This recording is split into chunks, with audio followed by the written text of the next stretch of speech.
Hi, everybody. Welcome, welcome, welcome. I'm Ellen Villard. I'm chair of the Acton Democratic Town Committee, and I am happy that you are all here. We have more candidates than I can't see around. I'm a short person. Don't let it impact your vote. Thank you. And I would love to have each of the candidates, Christian candidates, come in and introduce yourselves to everyone. I looked. Have everyone sign in, including candidates? Sure. Well, why don't we do that at 6 o'clock, whoever's left? Okay. 6:15, whoever's left. Okay. Normally starts at 6:15. This is actually, I guess, the beginning of the meeting, but instead of doing what we normally do, we're going to have opportunities for everybody to, for the candidates to introduce themselves to you. I'd love to keep it to a minute. I'm not going to break anybody's arm, but I think you can, if you can't say what you need to say in a minute, go home and revise it. Nobody has a longer attention span, and they'll be doing la la la. So I look forward to hearing your best piece. And as I said, I'm not standing here with a stopwatch. If somebody wants a stopwatch for me and wave, I'd love it. Okay, I'm going in the order in which somebody gave me a piece of paper. I always follow directions. Welcome to Candidates Night. Thank you. Welcome. Sampling absence about. Okay, I'm going to just go down. The town moderator. We have a stiff competition for town moderator. So, Joanne Barry, tell us your stuff. Okay. Thank you. I'm Joanne Barry. I am the only candidate for town moderator because I don't know why people don't want to do it. Thank you all for, first of all, inviting me here. I recognize most people as being town meeting participants. Keep doing that, please. It is, we have I would say, a robust warrant this time. It says 2 nights. I don't know. We'll see. But thank you for your vote and your encouragement that I've heard from many people over time. And I ask for your vote again. As Don McKenzie used to say, please don't let there be more blanks than actual votes. I think that's it. Thank you. And as they say, thank you for your service. Thank you. Really, truly. Okay, now we're getting into competition. Okay, Memorial Library Trustee. One position has become available for a 1-year term. Tara Fredericks was here, but she had another responsibility, so she sends her best.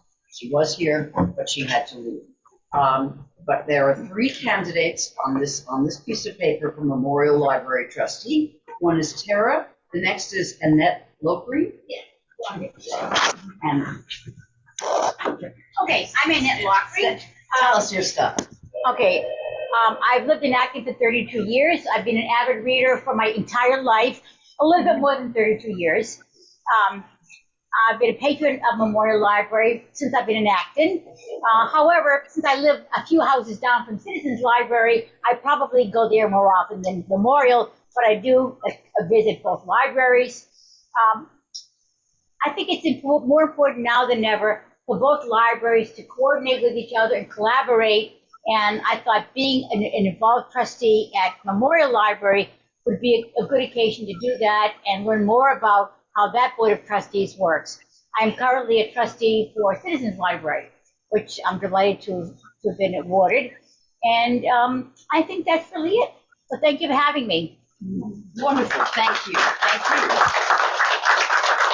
And Eric Schlesinger is also running for that 1-year position.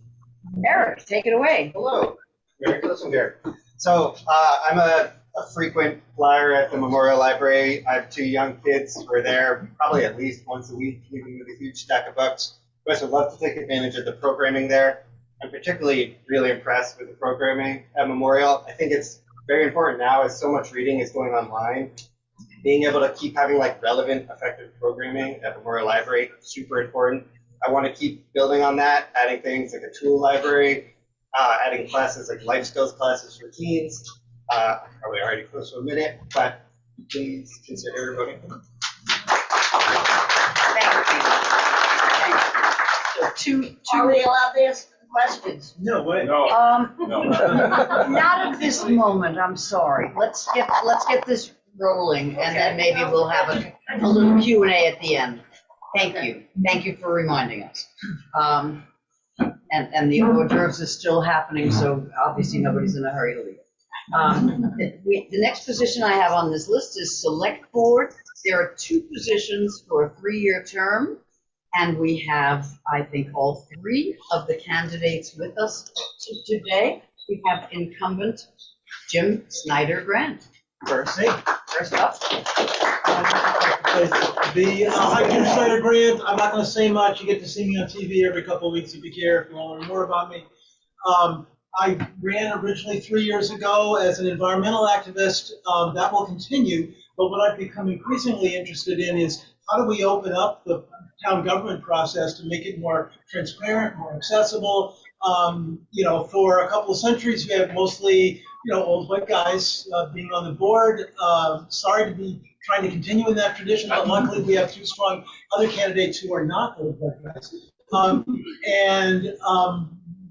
I'm interested in looking at our habits and changing them. So, for example, how often in real conversations do you say nay and I when you're saying yes or no? It's odd. We have a lot of old holdovers. That's just a light example, but I think there are other examples where we are not deliberately, but actually keeping people from feeling that they're a part of town government by having a bunch of odd, arcane ways of doing things. So I'm very interested in changing that. Thank you. Thanks, Jim. And his name is, we call him Jim, but it's James, and so we have to look on the ballot. We have to vote for James. We have to vote for the names that are on the ballot. Next is Alyssa Nickel. There you are. Come stand in front of me, Alyssa. Okay, then can everybody see our? Over here. So thank you all for hosting the candidates. I really appreciate the opportunity to speak to you. I am going to use notes to keep it to a minute because I am a talker. I've lived in Acton since 2001, but I've lived in Massachusetts since 1990 when I came out to go to Boston University. I just kept moving further away from the city, and I landed here when I got married in 2001, and I have a stepdaughter who's turning 30 this year. I know you can't believe it. No. I also have 2 children, 20 and 16. I learned a few years ago how much local government impacts the residents' lives on a daily basis. And at about the same time, I learned how much impact volunteers can have on the transparency and the effectiveness and the good governance of that local government. So I started volunteering. I first joined the Community Preservation Committee and then joined the Open Space Committee and Historical Commission, and I'm now the Historical Commission representative to the 250 Committee, which is the committee to bring a celebration of the 250th anniversary of April 19, 1775 to town. I also volunteer with several community organizations that are not related to government, the Acton Boxborough United Way's Racial Justice Collaborative, the Green Acton Water Committee. Those have just sort of happened because the work of those groups is in alignment with my values. In order to make the best possible decisions on the various committees that I serve on, I found that it's necessary to pay very close attention to what's happening on other boards and committees. So I am at almost every select board meeting. If I'm not there, I'm probably logged in on Zoom. I also attend a variety of other board meetings like the Board of Health and the Acton Community Housing Corporation, and I'm getting the cut off right now. So that is why I'm running for select board. I really appreciate being here. Thanks. Thank you. And we also have Francis will appear on the ballot. Franny Cosm is also running for select board. Stand where you think you can be seen, Franny. Good luck. Well, I can definitely be seen on that screen, so you can just look up there. Oh, clever. Yeah. I'm Freddie Osmond, and I prepared 2 minutes, so I'm just winging it for One minute, one. Fran. I know. So I moved it to another page. I was on the select board from 2014 to 2017, and I felt like I was just getting going, and I look forward to serving again if I'm elected. I could give you an exhaustive list of all the things I care about in town, but we all only have a certain amount of time on our plates. And I tend to have focused on equity, ways of making sure everyone in town feels welcome, has options, has a way to get around, has a way to participate in town government, and is encouraged to. I'm especially excited about the work we've been doing in the last couple of years involving renters who represent 30% of our town, and mobilizing more renters to be involved in town climate and housing issues. I'm grateful to all of you who work on all these different issues, because I think that we each do one little piece. And even though I might not be totally involved in that, I will do my research as much as I can to opine as intelligently as I can on any issue that comes before the board, and make decisions both fiscally and morally responsibly. And I have a little draft postcard, so I'll just put it Down out there, we're putting literature all the way down one of those. Okay, I'll put it on that front table. over there. Yes, please, Yes. everybody check that brown Draft, paper. so- There you go. Yes. Thank you, Franny. Thank you. This is an embarrassment of riches. I want you all there. It's really wonderful, wonderful, wonderful. Okay, we're up to school committee, 3 positions for a 3-year term. And we have first Courtney Baracol. Barrio, I was so close. So sorry, Courtney. No worries, it happens all the time. Hi, everyone. Thank you for Hi. having us out. I'm going to be very brief, but please, I hope to be able to chat more and explain more in the future before the vote. So I'm Courtney Barrio. I grew up in town, as did both of my parents. So both of my parents graduated from AB. I'm class of 2003. I now have a stepdaughter and a son in 5th grade and a nearly 4-year-old who will be entering kindergarten sooner than I like to think about. So this community really matters to me and my family, and I would love to be a deeper part of it by being part of school committee. I also worked as a classroom assistant in district for the last few school years, so I bring a different perspective because I have both sides, and I would really like to be somebody who builds bridges between our teachers and administrators who get all the state education requirements put on them, and then have all of us families to handle. We need to bring back those bridges and remember that the children come first, and if we serve them, we're doing the right thing.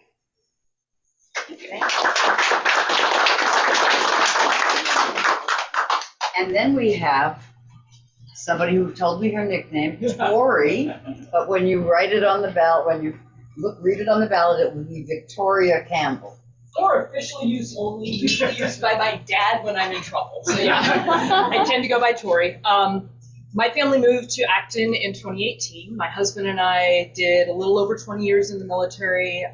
We're Army officers, and we retired and transitioned, took our kids, traveled for about 2 years, and yeah, we landed here. And it's a great place to be. So my kids right now are in 10th and 12th grade. They entered into RJ Gray and MacArthur Town. Now they're at AB.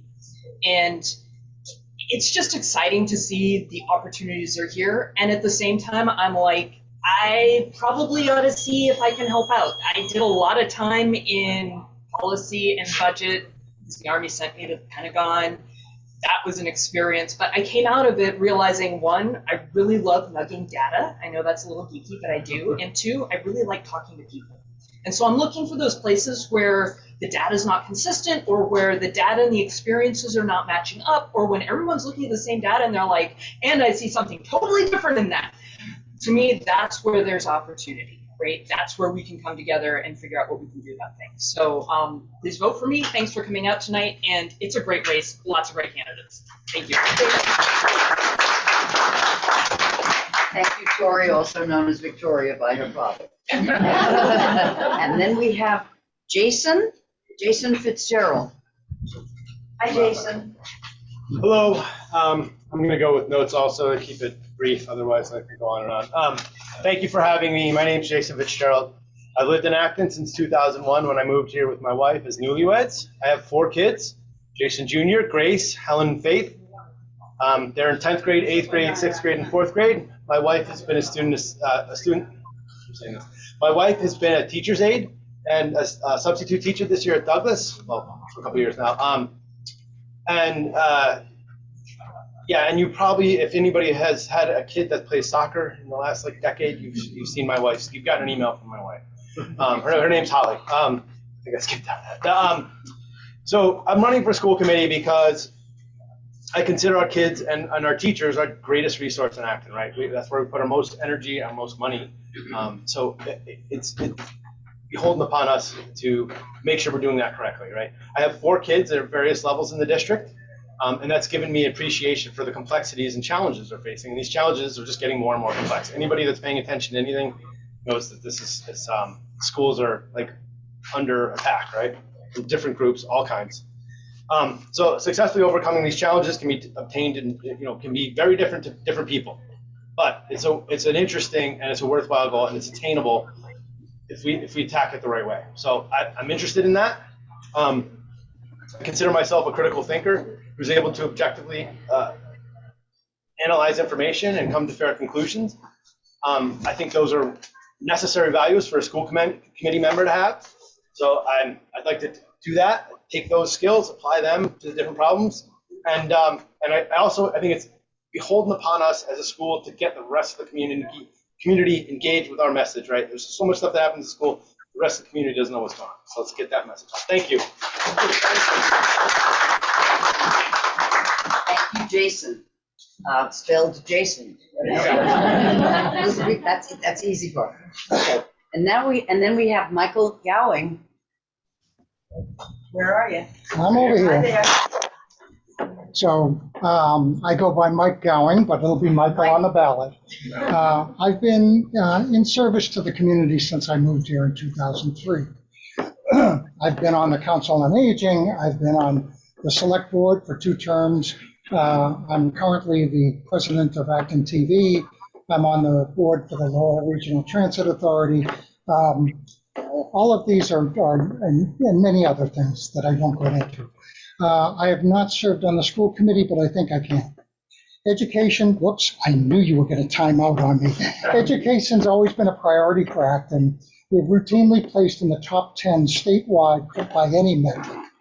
Now faced with declining enrollment and increased cost, we're quickly approaching a financial choice. 3/4 of Acton taxpayers don't have children in the system. It is driving us towards some tough fiscal decisions. This sits on top of a pandemic that saw a significant drop in student test scores and many mental health issues for both students and teachers. We need to get creative. I served 2 successful terms as a selectman. My business background was in finance and management. I understand municipal finance, health insurance, Prop 2.5, Chapter 70, Chapter 71. I am open to new ideas and can work cooperatively with anyone, even people I don't necessarily agree with. So I would ask for your vote on April 25th. Again, it's Michael Gowing, but my mother is the only one who called me Michael. So.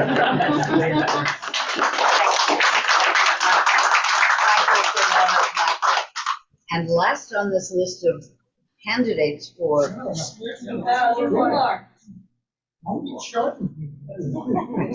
You're right. My thumb was on a website.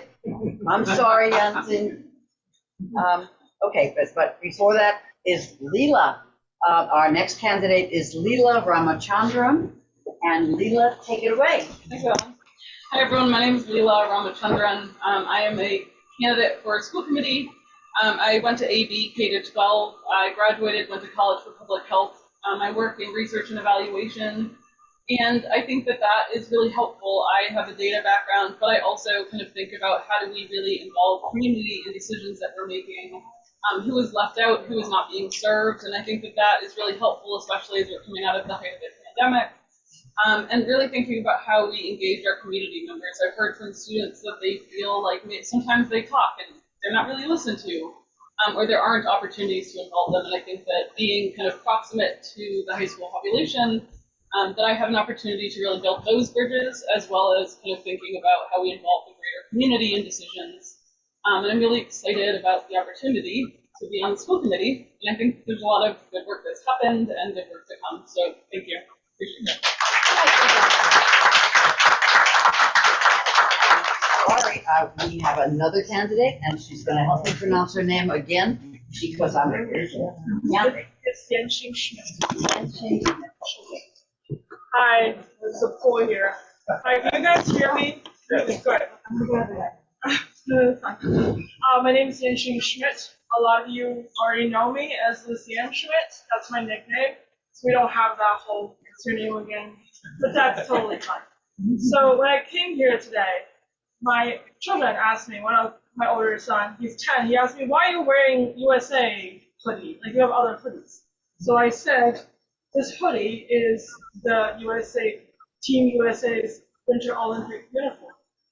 The last Winter Olympic was in Beijing, China, where I'm from China, not Beijing, close enough. So I am a parent. I have 2 boys attending McCarthy Town at the moment. They're probably my most serious and strong critics of all time. I coach soccer. I served on AB School's Diversity, Equity, Inclusion Family Advisory Group. So I can attest to that. I have heard a lot of family members, students, even educators talking about our ever-growing diverse community, and the students' needs are different now. How do we support them? How do we continue to support a school, but at the same time, keep in mind that we have a community of people who probably don't have kids in school at the moment. But I know that here I am standing here, like asking for you to vote for me to join the school committee. But I, first of all, want to thank you for your support for the schools. I think that for me, I'm raising 2 American children in a multicultural household. That's inclusion. And my friend here today, she's an immigrant. And in Acton, we have a large disappearing, much like our show for Review TV. But the show does have to go on, and so today we are looking at. Thank you. We have a large number of immigrants. That doesn't count. That doesn't count. In Acton, we have a large number of immigrant families who cannot necessarily vote. And they often felt that their voices are lost. And I want to be able to reach out to them and then bring their voices to the table. So I ask for your vote. Thank you. Thank you. So, 3 positions. All these marvelous people are running for 3 positions. We should double the size of all of our boards and just get everybody up there. That would be fabulous. I'm not in charge of that, sorry. Water District. Is Steve Stuntz here? He is not. I'm a good friend of Steve's. He's been a water district commissioner for many years. He loves the job. I think he had some other event tonight, as best I know. Well, he's got a lot of competition. Yeah, right. Water District. Right. Those blanks. Those blanks are get you every time. Anyway, I'm sorry he's not here, but that's another position to vote for, and he's the incumbent, Stephen Stuntz. And then there are 2 positions open from which there used to be no candidates. One is Water District Clerk. That's still open, I believe. However, tonight we have a Memorial Library Trustee who's going for the 3-year term, but due to silly complications, he did not get on the list. What was I forgot what terminology is. Ballot. Ballot. That's a good word. Didn't Okay, get that's on the ballot. That's the word I'm looking for. But he's a write-in opportunity, and his name is Tom Lemire. And Tom, tell us how to spell your name in addition to why we should vote for you. Thank you. Hi, I'm Tom Lemire. My name is not on the ballot. I did take out nomination papers. Right after I took out nomination papers, I underwent some oral surgery, and I was unable to get out in public. I wasn't able to gather signatures, so I did not turn in my papers. So I assumed someone else would have the opportunity. No one did. So there are no names for the 3-year term. You heard earlier, there's a 1-year library trustee term available. There are 3 candidates for that.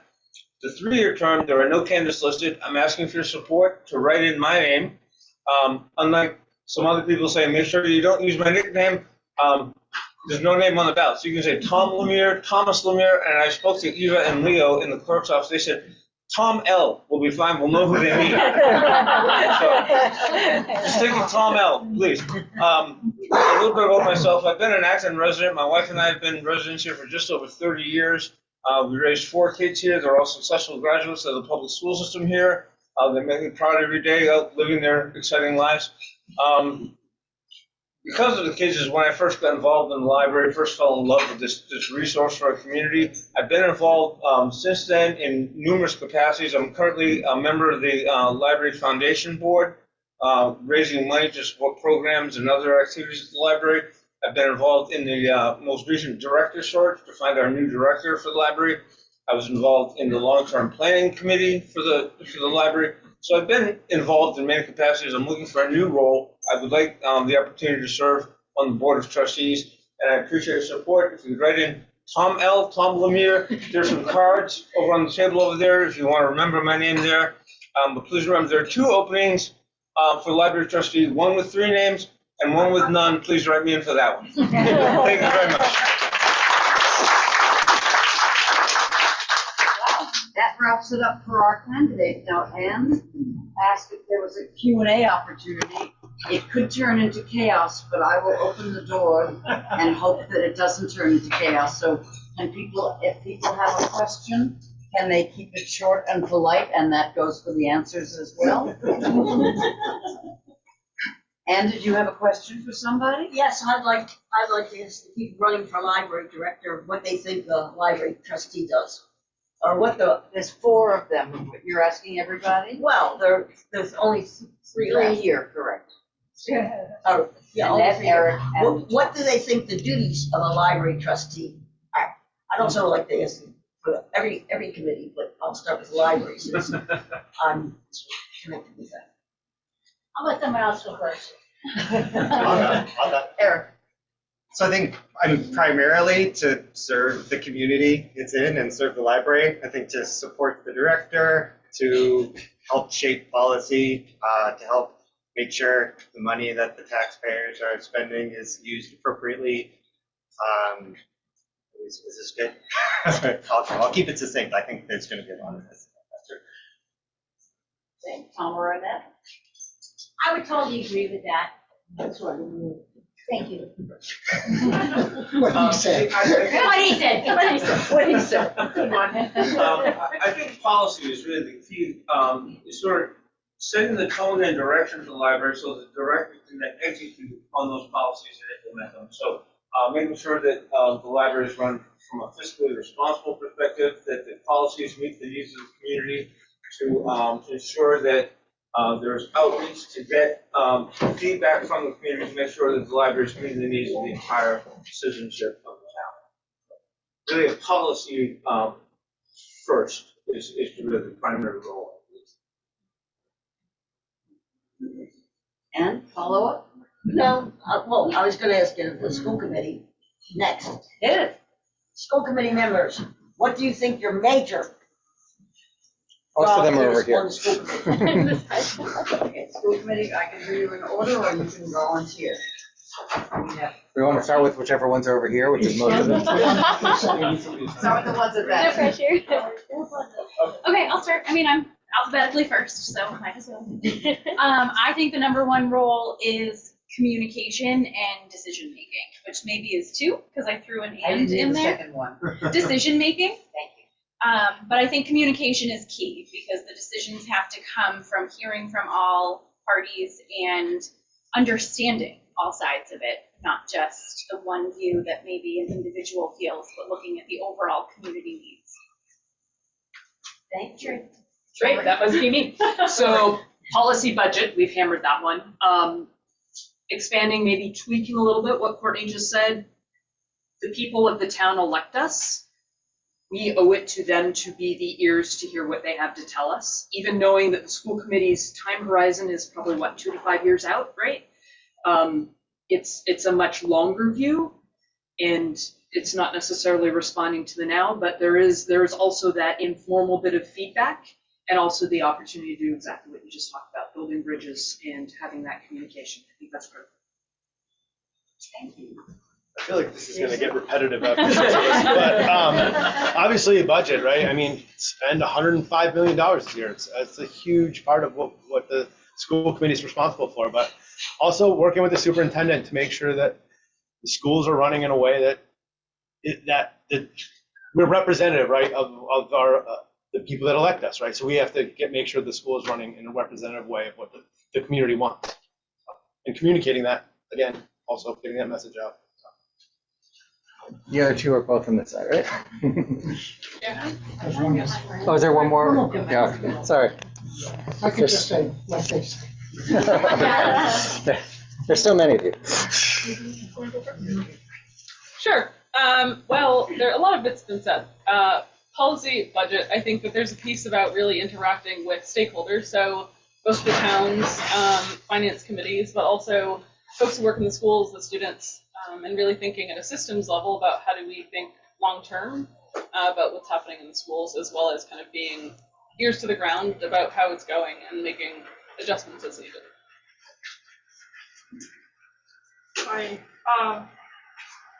So the most important job, in my opinion, is to be mindful that we need to be able to support the needs of all students, as well as be able to ability to balance the books, to not overburden the community. And we skip over that? Yes. Mike in the middle? Sorry.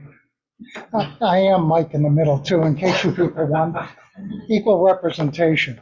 I think that budget, of course, is going to be an important feature in the upcoming years. I want to identify the needs as opposed to the wants and make sure that they're taken care of. And I also want to include in the stakeholders the taxpayers of Acton, because I believe we who don't have children in the system don't necessarily get that data shared with us.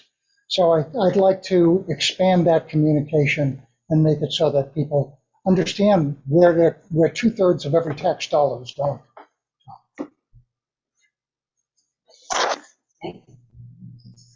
It's a lot of work everybody's trying to do. Really thrilling. Thank you. As a citizen, I thank you all for the work you're marching towards accomplishing for us. Shall we continue on? Do we want the select people to say what their job is? Yeah, sure. Okay, let's pick a select person. Jim. Inquiring minds want to know what their job is. So there's a lot of stuff in the charter that the select board people are supposed to be responsible for, everything from dog dangerousness hearings to letting people have one-day liquor licenses at NERA. But I think the most important thing we do every few years is to hire a town manager. I wasn't on the board when we hired John Mangiarotti, but I'm really glad we did. He's a very good manager, which then ends up making the next most important thing we do, the annual goal setting process. John goes after the goals that the select board sets, like whatever your favorite animal metaphor is, like a bulldog. So he takes these long-term and short-term goals very seriously and puts the whole resources of the town staff and the town budget to work to accomplish those goals. So I think when we set those goals, that's our main way of setting policy these days, because that goes to what exactly is going to be done in the next 12 months and in the years to come. Thank you. Pretty Franny, right in front of me. All right. Okay, we're doing Franny. She's in charge.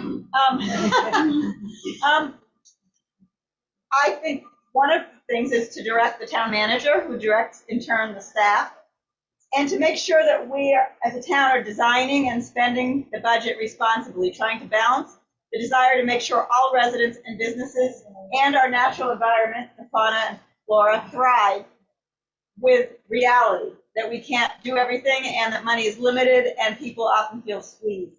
So I feel like that's a big pressure. And also being a part of the regional environment. One of the things that's drawing me to run again is the fact that I work with a lot of select people from different towns around here on regional and state efforts, and I find it really inspiring.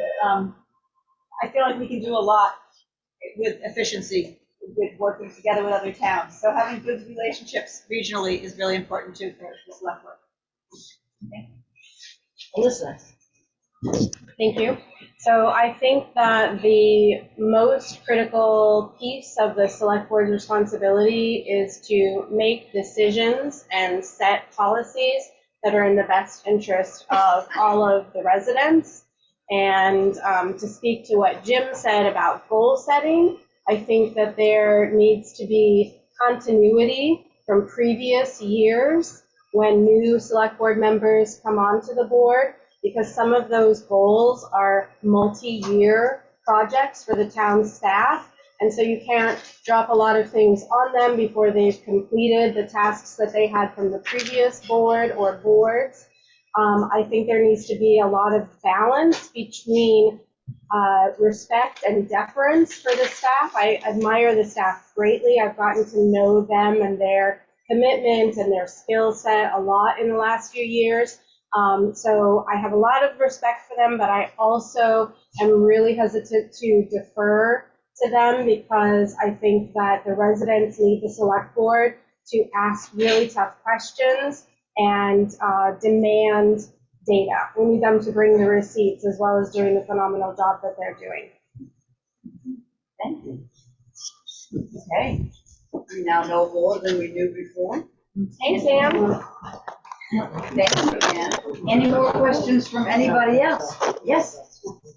Yes, so this can be, it's not particularly targeted for any specific committee or board, but we've been talking a lot about representation and the importance of centering our decisions on what's best for the residents of our town. And so my question is, for candidates who would like to speak on it, how do you actively plan on ensuring that representation? How do you plan on doing that active outreach to make sure that the decisions you're making are truly in the best interest for the residents of this town, not just the people in this room, but primarily for the people who aren't in this room, who are still an integral part of our town, but don't have the privilege of being in this space and having that type of voice or power in our local government. I'll take a stab at that one. So I got to actually, as I'm doing my school committee homework, got to attend kind of more to an issue in the sense of being a citizen rather than a prospective school committee member. When as I did my homework, I discovered that a policy about the building might have an impact on my scout troop. I lead the girls' ESA troop in town, and the proposed changes would put us we wouldn't have a place to meet. And I suddenly had this moment of, what if I were not reading this document right now? What does that mean? And so, as I talked to the people involved, they tried to do outreach. They'd sent some emails. The emails had gone to some people in the organization. They never got to the people who were going to do something about it. This is a really important question. And all of us have our preferred ways of communication. None of them are the same. We've got to be able to communicate on multiple channels. And ultimately, I think one thing that's really important are these personal networks of the people that we're meeting. Of knowing, hey, I know this person who needs to know this, and I can pick up the phone, and they're going to know the next people, and we can get things moving. But I really think it takes the personal touch, the conversations that lead to getting the word out, and then give people the trust to start telling you the things that they might not say in other forums. So, yeah, it's hard. Great question. Yeah, when I was at a meeting at the Metropolitan Area Planning Council, I heard staff and some representatives of other areas talking about how hard it was to reach renters. And they were having a hard time. And I felt like we were just coming off a really successful effort, which took walking door to door, canvassing in every multi-unit building in town. And that's what it takes to reach them. And there are other groups of underrepresented minorities that have to be reached in other ways. And that we need to focus on those outlets and talk to people. As Tori said, the personal is really important. But I also want to remember that there are a lot of people who are recent immigrants who are not voters and who are not citizens yet. And I want to make sure that we reach them and give them a voice. Yes. Hi. So I'm going to tell a little story. I coach youth soccer, and this year I have a team from 5th grade. There's a 5th grade boys team, but they could not find a coach. The division director reaches out and said, "Can you please coach these 16 boys?" Sure. I got a roster, half the names, based on the name, last name, first name. Half of them are from all over the world. I sent out my first email. One parent sends an email back and say, "Practice tomorrow. Do we need to bring anything?" And it dawned on me that I have been immersed in the soccer environment for so long that I forgot that for people who if just started playing soccer, they have no idea what size of ball they need. They need shin guards under the socks. They need a water bottle. And I quickly reached back out and, amended my mistake. But I think it's very important to have a person. I used to think, really, do you really need to see someone looking like you to do that, to be able to do that, to be inspired to do something? So now I actually feel like maybe it is true, it is necessary for the little kids on the soccer field who will come to me and speak in Chinese and say, "Can you please tie my shoe?" I'm their coach, I'm their connection to home. And I feel proud doing that. And I think that whether I win or lose, that people will say, "Okay, she got out there, she tried. Next time, some of us will try to, maybe we'll win." That's my contribution to the representation. Yes. It's a great question. It's so important. And I think that anyone who is putting in the effort to run is saying that they're willing to put in the effort that it takes. And it's whether it's pounding the pavement literally or figuratively, you do what it takes, excuse me. I actually just put on a community event for the whole AB and surrounding communities back in the beginning of February. It was a lovely viewing of a documentary in West Acton. And the best thing that I heard in the weeks leading up to it was when I would be talking about it in conversation and somebody would go, "Oh, I heard about that.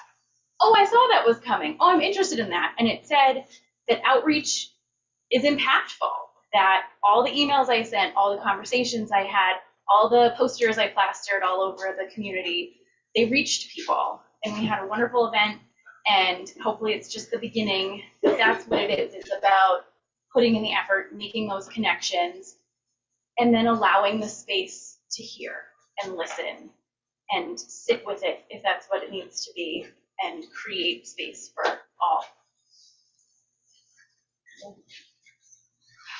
Yes, Jim. We'll make this the end of our conversation. This is a great question. Himija, thank you for asking it. I just wanted to say your presence on the select board has been a great gift. I'm so pleased we could hold on to you, but only for one term, so that's so sad. But I knew you were destined for bigger and greater things, so thank you for serving.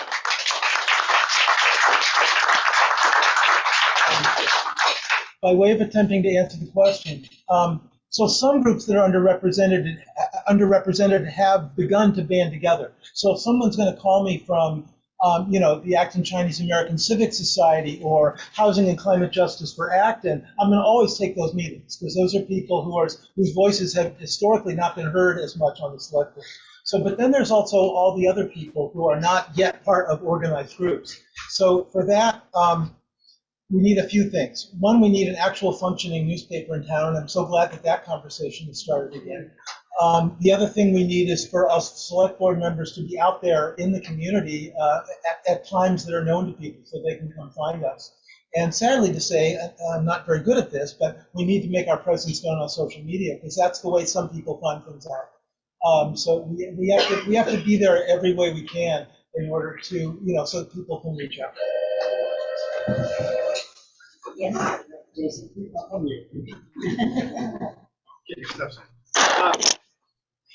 Can I pick this? Oh, all right. Oh, face most people. Okay. So one thing that I've learned is that an email sent is not an email received, right? And if you're in the district, we get a lot of email, and I don't read them, right?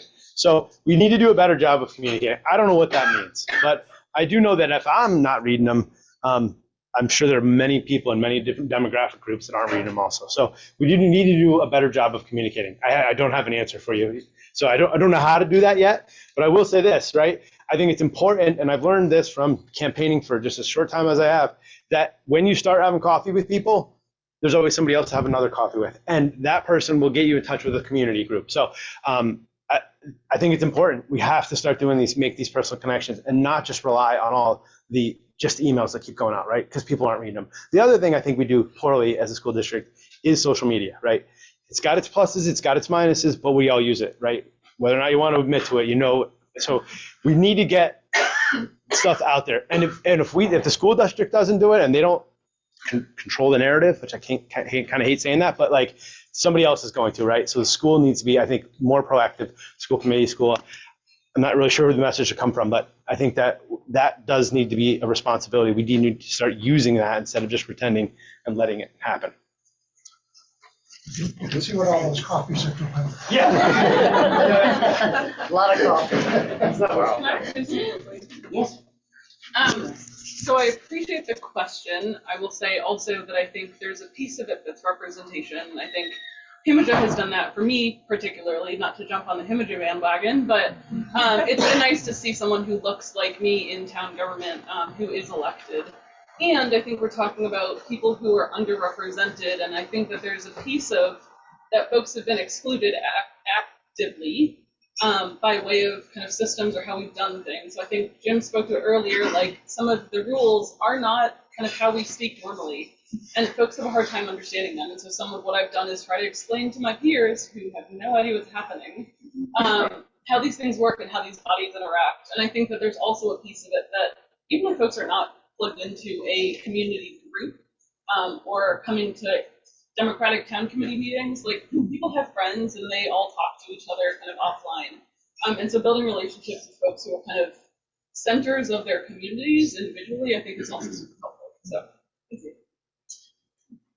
Can I add? Yes, please.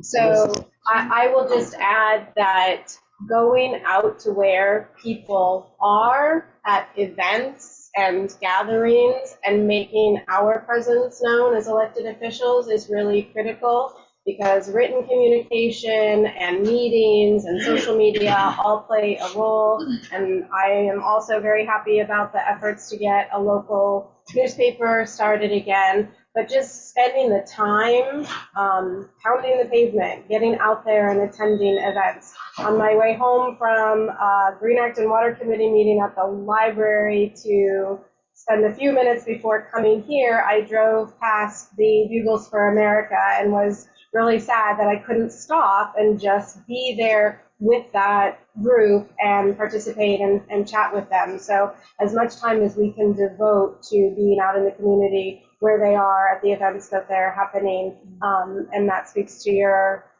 point about people who are not organized in a group that are going to reach out to us. It has to go the other way.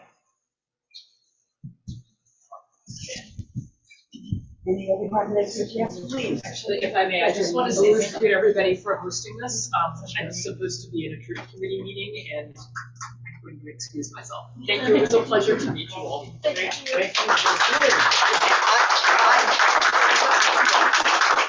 I want to thank all of the candidates for your time and your effort and your plans to make this town a better town, and all the work that's going into this. And this is one of your community outreach activities, and God bless you all. Thank you. Thank you. Nicely done.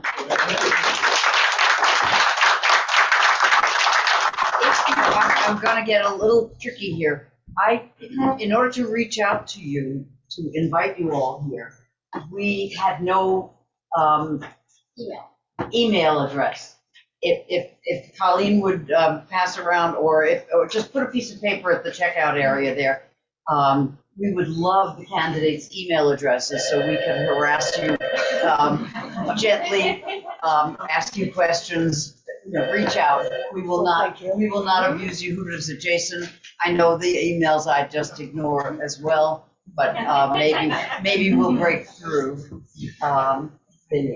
Maybe we'll break through and make it one that you'll read and make it meaningful. Yes. Yeah, and I think, Tom, people have to spell your last name right on the ballot, because otherwise they're going to make one of my friends the library trustee. And I don't know if he wants that job. I know stickers are a thing to It's do. Lemire. They actually L-E-M-I-R-E. Eva asks that we don't do stickers because they literally gum up the word. I do think you need to have the street address. You do not. I spoke to Eva, I spoke to Eva and Leo at the office, and they said no street address, no stickers, just a name, and it can be Tom Lemire, it can be Thomas Lemire, and then they said Tom L, they'll know, but, let's go with Lemire. Yeah. L-E-M-I-R-E. And Tom Lemire know each other. I know they do. I often tell him he spells his name wrong. Yeah. All right, Ella, go ahead, stop, and then we can upload everything this far to YouTube, and I'll start a new recording. Wonderful, thank you. YouTube, this will be on YouTube.